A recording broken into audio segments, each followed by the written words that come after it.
Hey everybody, happy Wednesday. Thanks for joining us here on Northern Life. So before the show, Hunter and I are talking about shows you should watch and maybe shows you should not watch. Yes. There's a certain show on Netflix that I attempted to watch. Yes. I forgot the name. Is it called Monster? It is, I believe It's about the so. story of Ed Gein, the man from, I believe, Plainfield, Wisconsin, Yes. who did some things that you don't necessarily need to see be done on TV. Oh So my I think from my opinion, you don't need to watch that one. I'd say it's well done. But if you don't get along with a lot of horror things, or if you have trouble with nightmares, don't watch that one. Very detailed, and I Yeah. think it shows you about everything that happens. So it's a little bit sketchy. Let's get to the positive flip side of things you should watch. Amazon Prime, Hunter, you got to watch the John Candy documentary. Oh my gosh! And I saw your dad post on Facebook too really? over the weekend saying that it's amazing. So I'm like, I know it's going to be great. So we checked it out. It's about an hour and 40 long, you know. Okay. And my gosh, he's just one of the greatest humans of all time. Yeah. So kind and just makes you love him even more. And you just there's a couple of points where you get a little teary-eyed, you know, towards the beginning and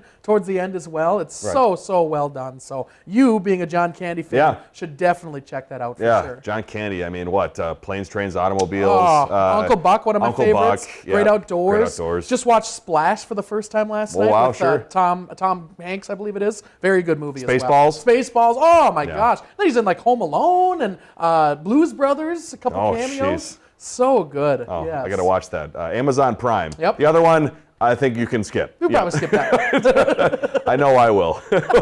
Let's get to a few road trip stops, I think, to talk about yesterday.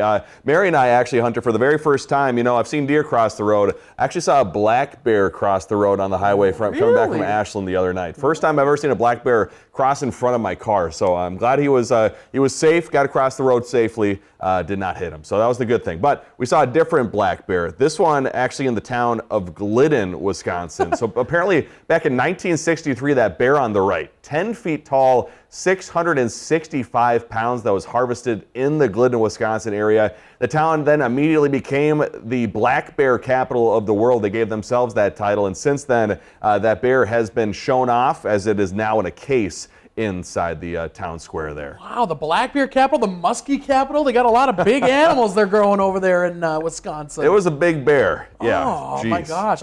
And I was saying yesterday, because we talked about it a little bit before we started the show, but I'm surprised that we don't see more bears get hit by cars, which is very Yeah. fortunate. You see deer all the time, but bears, I mean, they must elude them pretty well, because you do see them once in a while on the highways. You know. I was telling Hunter when I got a little further southern into Wisconsin, you know, I'd not necessarily seen a lot in Minnesota, but I saw maybe some, I believe I saw a wolf, possibly a coyote that had been sadly hit by a car. But yeah, it's just new sights you don't see every day. Yes, exactly. Yeah. Up here in Minnesota, in the sticks, you know, good times. Yeah. And then finally, last stop to share in Wausau, Wisconsin.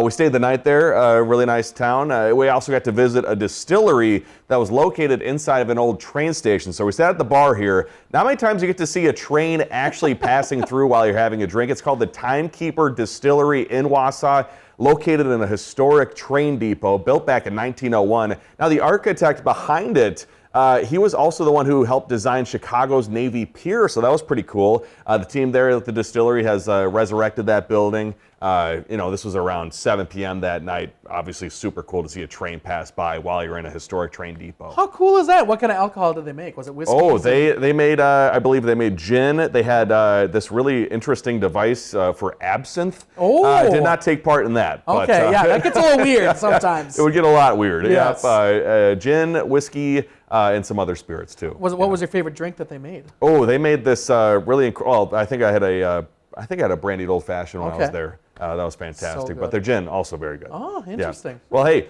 coming up this weekend over in Wisconsin, another great town, city that is, Ashland, Wisconsin. Hunter here, it sounds like you're taking part in the Harvest Fest, which is coming up on Saturday with Heck the band. yeah. Oh, I'm so excited. It's a whole day event. I believe it starts at like 11 or something like that. And we're closing it out, the Northwoods Band, 8:30 to 10. Also, our first gig back with our other bandmate Wow. who underwent some surgery. And now he's coming back here into the folds. And Good news. So very, very cool and excited to have Tony back here for this gig coming up. But definitely always a party. And Ashland, always a fun city. So Yeah. we haven't played in Ashland in a little bit. So it'll be fun to go back there and hang out in Ashland. Love the town of Ashland. Yeah. Ashland's a beautiful city, yeah, and it sounds like it's taking place Hodgkins Park on Saturday from 11 to 10 p.m. Hunter taking the stage around 8, I think 8:30? 8:30, I Okay. believe. Yep, All right, so sounds good. come So check us out. stay awake. Maybe sleep in Saturday morning so There you we can go. stay up late Saturday night.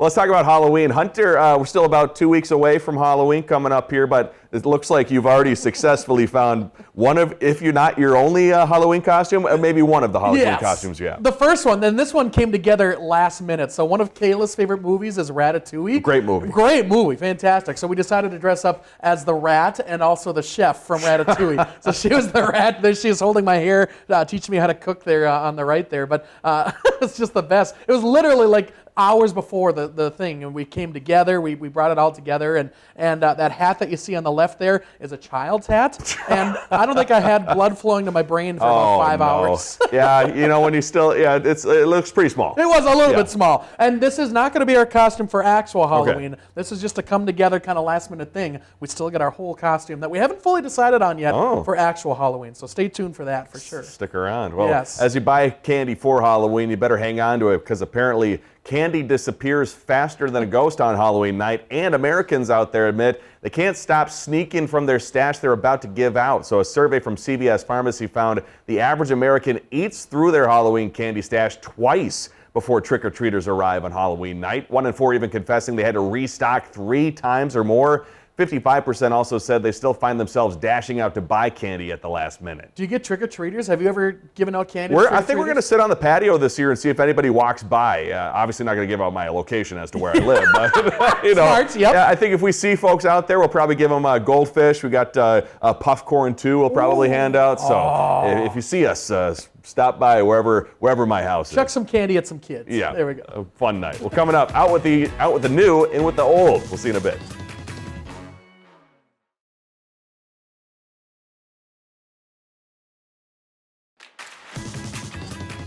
Welcome back, everybody. Hunter, I know stacking wood was a big saga for you over at the McCullough residence at your cabin for a long time. But now, you don't just stack it, you also cut it. I don't know, Ryan. I'm kind of a woodsman myself. You know, I'm cutting, I'm stacking, I'm splitting, I'm burning. A lumberjack, would you say? A lumberjack. I like to use my resources around me, and that's, I mean, come on, look at those pipes. I know, kind of honestly, that's a good photo. Not too shabby, honestly. Yeah, we cut some wood over the weekend, got some, more so for like outdoor fires a little bit. They were kind of just smaller pieces and stuff like that, but definitely preparing for winter and getting things all set up, because we only have, I don't know, a month or so left before that snow starts flying. Got to finish up and button everything up. I can see the caption being, Dad, how do I turn this thing on? Dad, please help me, because I have no idea what I'm doing. I actually have no idea what I'm doing. This does what exactly? But very cool to see. Yes, always a good time there. When it comes to our phones, though, the main function of a phone case is typically just to protect the phone itself, but this week's Does It Work product claims to do a whole lot more. Rachel Hackbarth puts this item from Ninja Labs to the test. This is the Ninja Labs Flex Pouch phone case. The makers describe this $78 case as a kangaroo pouch for your phone, storing everything from keys to makeup. We're testing this out with my friend and professional photographer, Raymond Dotson. You're a photographer. Do you ever find yourself like just kind of carrying a lot of stuff, having a hard time? My life is a scramble. Let's not play games. You've seen my house. It's a nightmare. You've seen my car. We're going to see if some of these items that are typically thrown in a bag can fit in this phone case instead. Sunglasses, nails, contacts, you name it. There's only one rule: no sharp items can go in here. I'm scared, actually. Okay, is it going in there? Hey, that kind of works, if that's all you want Well, in I want there. to take some pins with me, too, so if we can put those in there. I mean, is it fitting that in there, too? It fits. I've got some lip gloss. We're just going for at capacity, huh? We've got sunglasses, makeup, pins. I have questions, I have concerns. There's a Surgeon General's warning on this thing. Well, what do you think about that? I mean, do you think we fit a lot of stuff in here? Honestly, we fit a lot of stuff in there, but like, would you want that in your pocket? No, but I mean, if I emptied it out like this, would it be a little bit better? Yeah. Okay. Yeah. Raymond thinks the Ninja Labs phone case works. It's just not something he personally needs. I feel like it's a fun niche thing, but realistically, I would just put these things in my pocket. For Does It Work, I'm Rachel Ackbarth. Makes no sense to buy that, in my opinion. You have pockets for everything else. You just put them in the other pockets. You don't have to put it in a phone pocket. Get a small bag, like Yes. what's the bag that the kids wear? The crossbody. The fanny packs are back. Fanny pack might be back too. Yes. Yeah, I don't know if for $78, I feel like that case has to also charge your phone. Yes. It has to make calls for you, be an assistant. Make money maybe for you, Yeah, too, that'd be great. Exactly. Yeah, but $78 just to be like a stretchy part on the back of it. I don't know. Do you have OtterBox for your phone case? I do have an OtterBox, I do too. I believe. Yeah. How much was that? This 'Cause was that's like $13. right? Yeah, or $20. It does maybe. so much more. Yeah. It totally protects your Also, phone. the cool thing about the newer iPhones too is that you put the circular thing on the back. I now have a stand where it magnetizes to the stand and it charges at night. No way! Yeah, so we might have to get yourself an iPhone there, mister. No more dropping your phone on your face as you're watching videos at night. True. That's the I worst. can hold it from the stand and just go, yeah, cool. Really cool. That's cool. Huh, Yeah. might have to invest. Well, I probably won't get that product though. Let's get to entertainment news. Move over, Marvel. What's old is new again when it comes to the big screen. Yeah, as more Americans are opting to watch movies from the comfort of their home, theaters are heading back to the archives to sell tickets. Gwen Baumgartner has more. The lines are unforgettable. You're gonna need a bigger boat. The characters iconic. I am Dorothy. More and more Hollywood classics are getting a second act. I'll be back.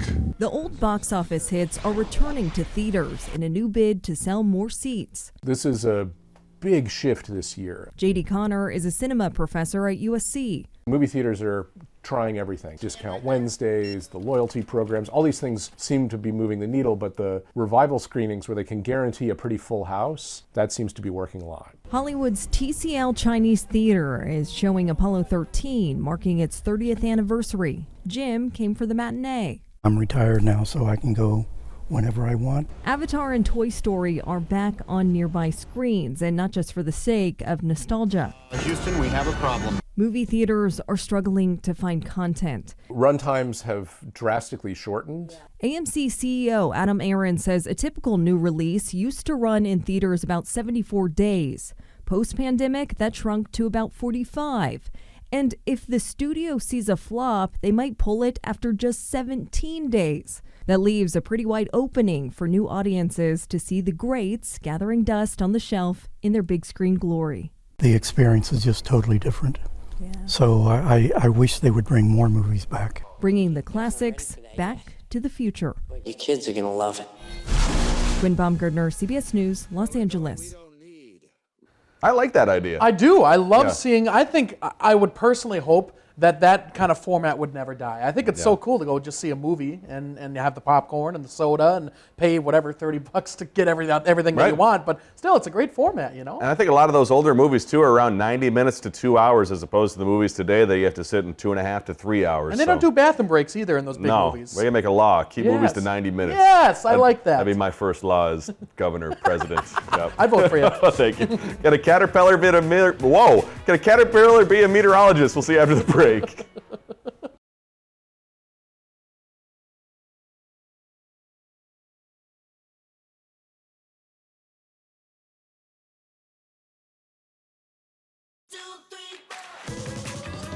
Welcome back, everybody. Sometimes when you start a sentence that you're supposed to read on the prompter, it doesn't go the way you want it. It's also the same, just sometimes I'm chatting with Mary and I start talking. Yes. And all of a sudden I say something that I go, I did not get any of those words right. No, Yeah. I do that all the time as well. My mom does that, and she does it with Oh. text, and then she'll send it out, and then she won't clarify what she means. It's like, what do you mean by this, Mom? Yeah. What are you talking about? And then she'll put the phone away and then it'll be 30 minutes. You'll be like, I hope everything's okay. Yeah, can you help me? Like, Yeah. you know, do I need to call 911 or something? So thanks for sticking with us as I Yes. try to say caterpillars.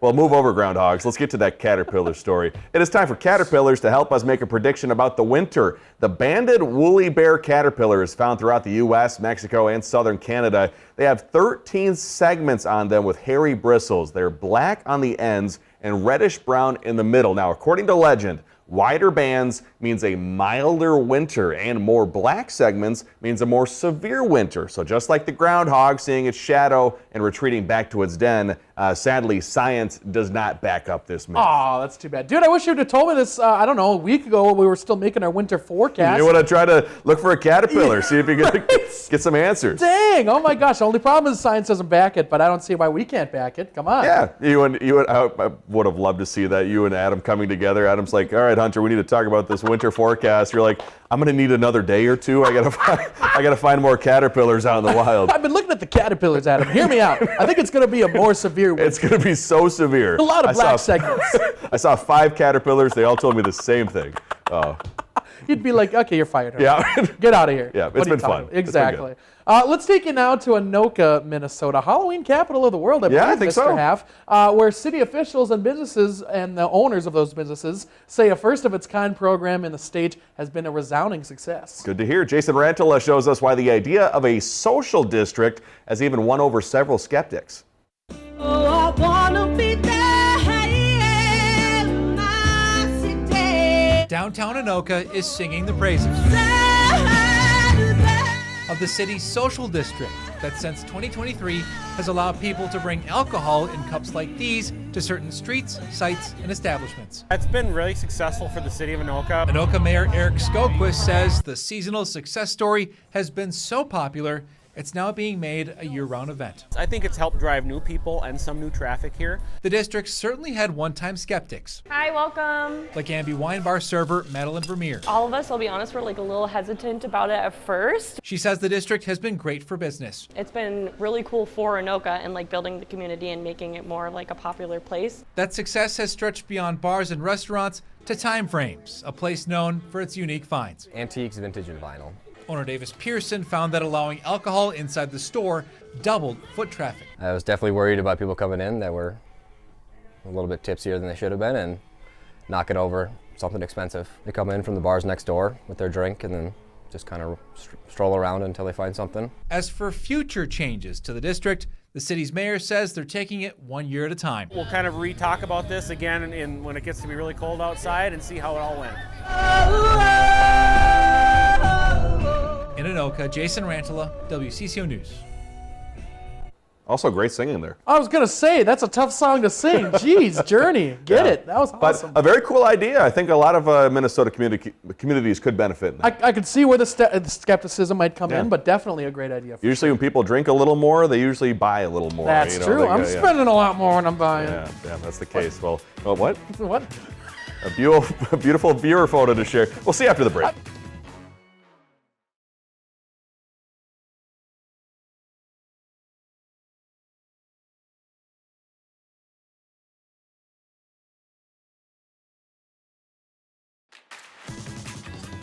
Welcome back, folks. Just want to say, completely sober right now during this show. This is usually what happens during the workday.